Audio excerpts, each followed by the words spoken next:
네, 안녕하세요. 두 번째 북로그입니다. 이번 북로그 주제는 뇌과학인데요. 제가 뇌과학에 관심이 좀 있는 편이에요.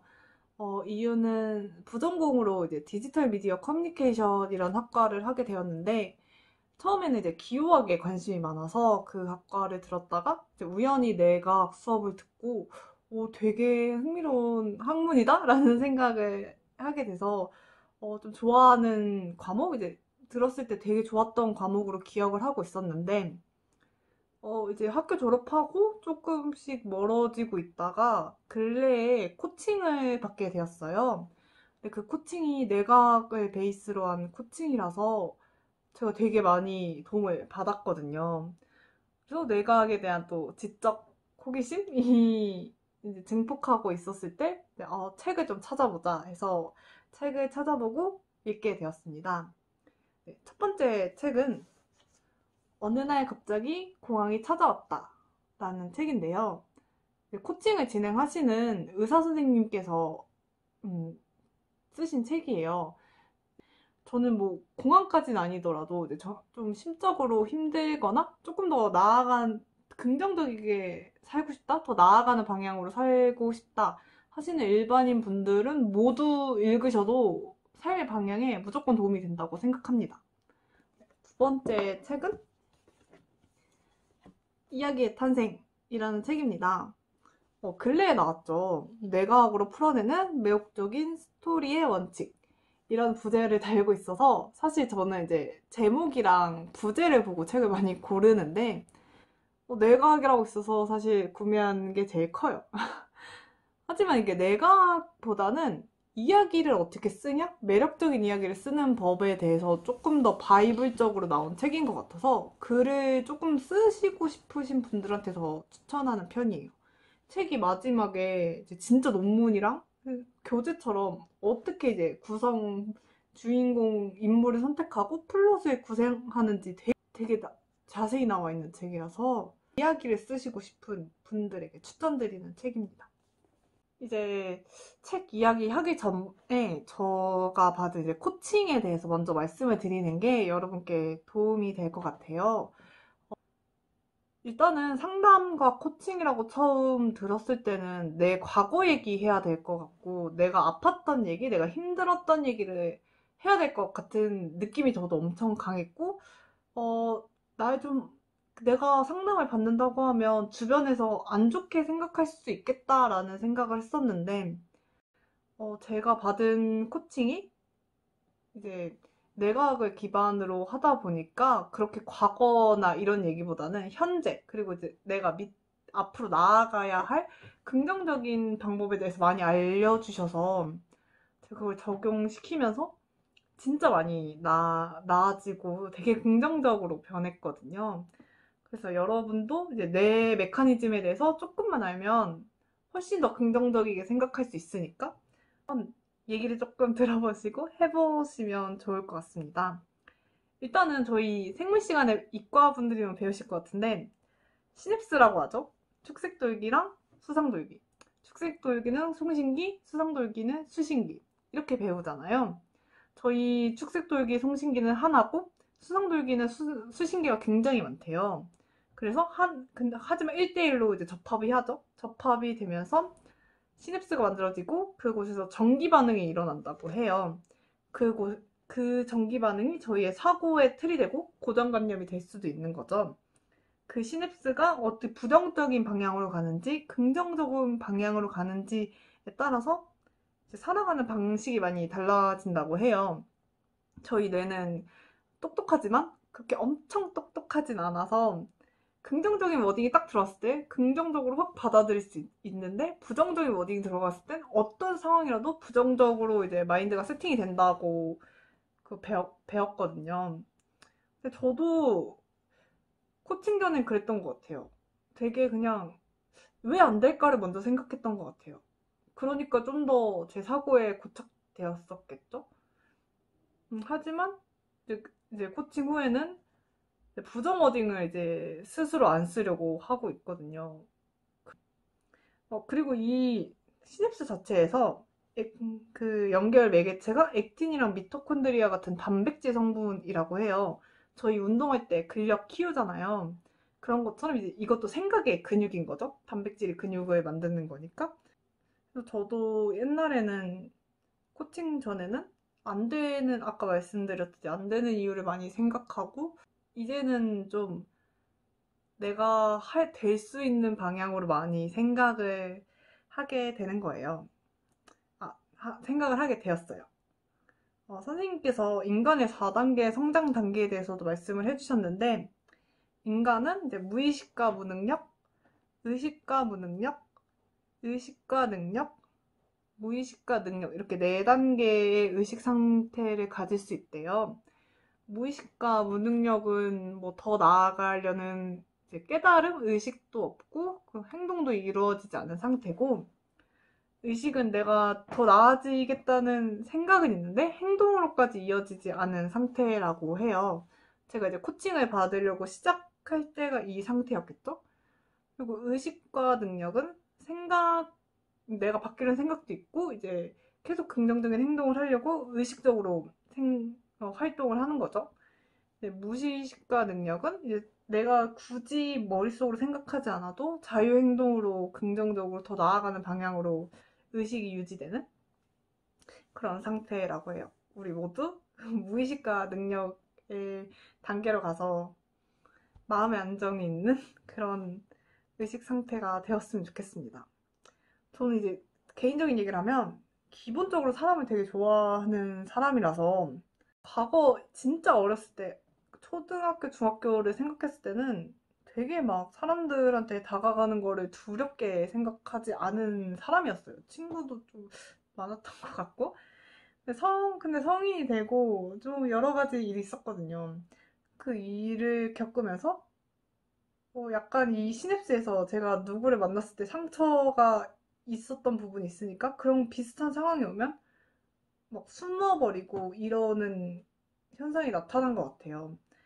단적인 예로는 제가 이제 코칭을 하면서도 누군가를 되게 새롭게 만날 일이 있었는데, 그게 그렇게 부담스러운 자리가 아니었음에도 갑자기 막 확 부담이 딱 되는 느낌이 드는 거예요. 그래서 그때, 내가 진짜 이렇게 부정적인 생각으로 고착화가 되어 있구나라는 걸 깨닫고, 요새는 많이 그래도 안 그러려고 하는 편입니다.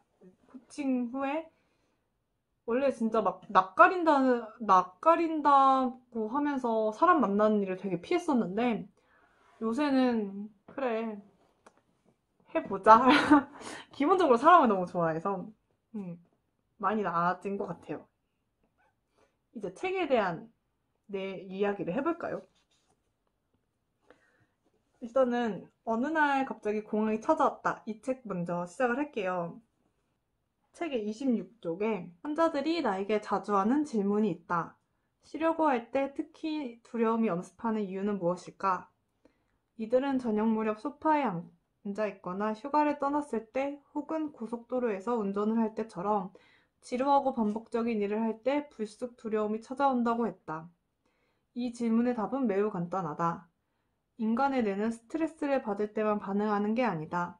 쉬는 순간에도 다양하게 연결되어 있는 신경 다발이 자동적으로 반응한다. 이때 우리의 뇌는 가능한 한 빨리 일거리를 찾으려고 한다. 뇌는 어디에서 이런 일거리를 찾을까? 부정적인 생각과 공포로 점철되어 있는 널찍한 길에서 찾을까? 아니면 기쁨과 가벼운 느낌이 모여있는 좁다란 길에서 찾을까? 맞다, 널찍한 길이다. 우리의 뇌는 여유있고 느긋한 느낌이 모여있는 길이 아니라 부정적인 생각으로 이루어진 길에서 공포를 찾아내 공포심을 유발하는 편을 택한다. 저 되게 많이 공감되는 구절이었어요. 저도 차라리 일이 바쁠 때는 그다지 나쁜 생각이 안 드는데, 일이 조금 안 바쁘면 내가 고착화돼 있는 거 아닌가? 내가 고여 있는 거 아닐까? 이런 쓸데없는 생각을 하게 되더라고요. 그래서 요새는 좀 내가 하고 싶은 일, 그러니까 돈벌이가 아니라 직업이 아니라 내가 하고 싶은 일로 나를 좀 괴롭혀야겠다? 그렇게 내가 좋아하는 일로 일상을 좀 채워야겠다? 이렇게 생각을 하고 있어요. 자, 49페이지의 내용은 당신이 잠재의 시기 해결해야 하는 매우 중요한 과제들 가운데 하나는 당신을 가능한 한 잘 보호하고 너무 오랫동안 잘못된 방향으로 달려가서 위험을 겪는 일이 없도록 하는 것이다. 그러기 위해 잠재의식은 가끔 극단적인 조치를 취한다. 그런 면에서 볼 때 공황은 질병이라기보다는 오히려 잠재의식이 우리를 사랑하는 마음에서 해주는 서비스라고 할 수 있다. 잠재의식보다는 이성을 조금 더 낫다고 취급을 많이 하잖아요. 뭐, 그냥 의식적으로, 이거 하면 안 될 것 같은데? 라는 신호는 무시하고, 이성적으로 생각했을 때 이걸 하면 안 된다 하면 안 하는 경우가 되게 많다고 들었어요. 근데 이 구절을 읽어보고 저는 생각의 전환을 하는 계기가 되었거든요. 아, 내 의식이 안 된다고 하면 안 된다는 이유가 있지 않을까? 이런 생각도 들면서 내 의식이 나한테 주는 신호를 무시하지 않아야겠다? 라는 사고의 전환을 할 수 있었던 구절입니다. 다음 56페이지가 비슷한 결로 흘러가는데 직관은 절대 논쟁하지 않지만 이성은 항상 논쟁한다. 직관이 이성에 비해서 저평가되는 게 있는 것 같아요. 저희 직관을 한번 믿어봅시다. 116쪽과 117쪽에서는 조금 더 현실적인 실제로 적용할 수 있는 이야기를 하는 것 같아요. 이쯤 되었으면 당신은 공황을 불러일으키는 방법을 알게 되었을 것이다. 바라건대 지금 공포가 엄습하지 않았으면 좋겠어 라고 생각하는 것만으로도 공황은 반드시 일어난다. 공포를 무서워하는 공포야말로 공황을 일으키는 가장 큰 원인이다. 주의를 전환시키는 방법은 잠시 문제를 미뤄둘 뿐이다. 결코 해결책이 아니다. 제가 코칭을 받았던 내용이 집약되어 있는 것 같아요. 진짜 그런 것 같아요. 사람이 어른들이 하는 말이 다 옳다고 할 순 없지만 그런 얘기 하시잖아요. 진짜 말대로 된다. 생각하는 대로 된다. 라는 말씀을 많이 해주셨는데 저도 생각이 언어로 나오고 언어가 생각을 바꾼다고 많이 생각을 하는 편이라서 아직 완벽하게 의식적으로 성장해 있진 않지만 그래도 안 좋은 상황일 때 그냥 입꼬리를 올리는 방법을 선택을 하거든요. 요새 마스크 쓰니까 내 표정이 어쨌든 많이 신경이 안 쓰이잖아요. 혹시 스트레스를 좀 받고 계시는 분들은 한번 시도를 해보셨으면 좋겠어요. 그리고 이건 선생님께서 말씀을 해주신 방법인데 앵커링 효과라고 해서 부정적인 생각이 왔을 때 내가 진짜 좋아하는 생각을 해서 그 상황을 아예 이제 전환시켜버리는 환기하는 방법인데 저는 이제 단적인 예로 리트리버를 안고 있는 그런 상상을 되게 많이 하거든요. 좀 부정적인 상황일 때.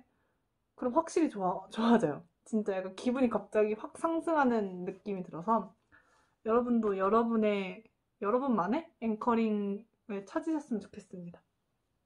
이 책이 담고 있는 내용이 굉장히 많고 유용한 내용이 많은데 제가 다 말씀드리긴 어려워서 여기까지 하도록 하고 이야기의 탄생으로 넘어가겠습니다. 이 책은 이제 이야기를 만들어내는 구성을 쭉 보여주는 책이다 보니까 처음에 진입장벽이 있을 수 있어요. 여기서 나오는 예시가 좀 유명한 책들과 영화긴 한데 저도 다 그 책의 내용을 세세하게 알지 않으니까 조금 어려운 감이 없지 않아 있더라고요. 근데 이제 인물을 구성해내는 방법이랑 이제 그런 설명하는 부분이 있는데 그런 부분은 사람한테 적용을 할 수 있었던 것 같아요. 이 책에서 이제 뭐 소설이나 영화 속 인물을 구성해낼 때 그 인물이 가지고 있는 결함과 두려움이 되게 중요하다라는 이야기가 계속 이제 다양한 글로 쭉 나오는데 그것을 읽으면서 제 결함에 대해서 많이 생각을 하게 되고, 음, 좀 반성도 하게 되는 계기가 되었어요. 자, 흔히 자존감이라고 하죠. 내 결함을 그냥, 내 두려움을 고지고대로 받아들일 수 있는 게 자존감을 상승시키는 방법이라고 하더라고요. 그런 면에서는 굉장히 제가 부족하지 않았나? 라는 생각도 들면서 흥미있게 읽었던 책입니다. 그러면 구절을 한번 볼까요? 네, 116쪽에 내부 구조가 형성된 다음에는 내부와 외부 관계가 역전된다.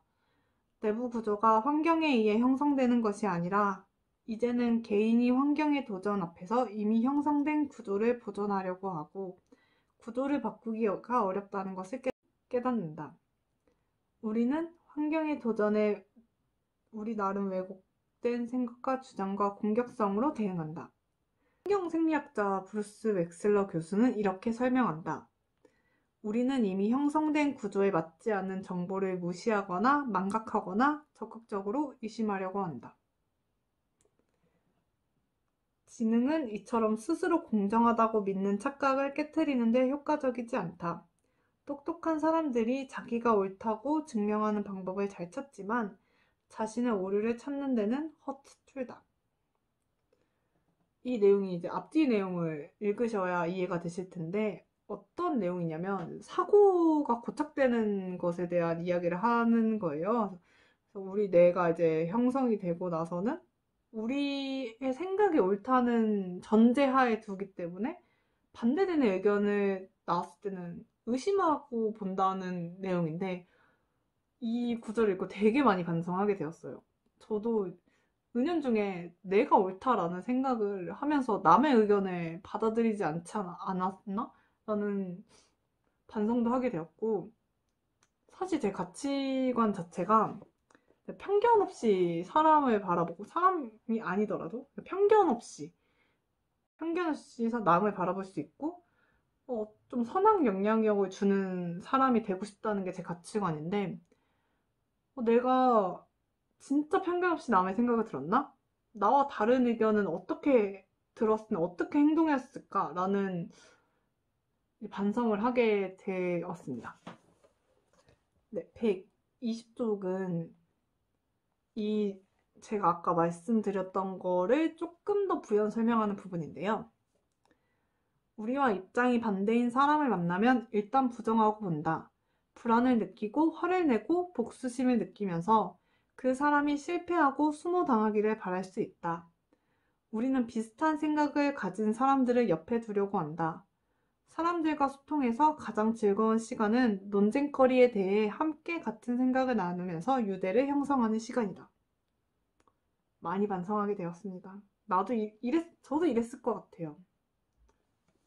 마지막으로 이 책에서는 이제 이야기를 구성해내는 책이어서 인물을 구성하는 방법에 대한 이야기가 나오는데 이 구절이 저한테는 내가 살면서 이 두 가지 방법을 계속 나한테 체크를 해야겠다라는 생각이 들게 하는 구절이라서 읽어드릴게요.